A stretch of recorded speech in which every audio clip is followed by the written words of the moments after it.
φτιάχνω την παγκάνη μου. Και σήμερα θα φτιάξουμε τα λάστιχα.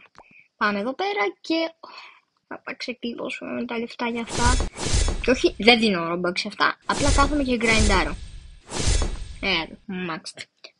200 χιλιάρικα. Τι είναι όλα αυτά. Λοιπόν, με αυτό θα μας ανεβάσει. Ωραίο λαστιχάκι αυτό, μ' αρέσει. Θα το βάλουμε. Θα βάλουμε και αυτό. Γιατί μπορούν όλα. Γι' αυτό είναι πολύ καλό.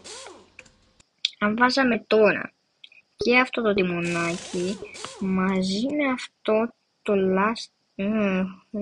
Όχι. Εμείς θέλουμε να κουμπώσουμε αυτό και άντε να κουμπώσουμε και αυτά μειώνουνε. Όχι, οπότε sleek. Ξέρω εγώ, πάμε sleek. Και αυτά ήταν και τα tires. Κάνε subscribe για να δεις και τον Nitrous και μετά το τετρακίνητο. Οπότε πάτα στο κανάλι μου στα shorts για να δεις τα προηγούμενα επεισόδια και στο τέλος θα κάνουμε το full video. Γεια!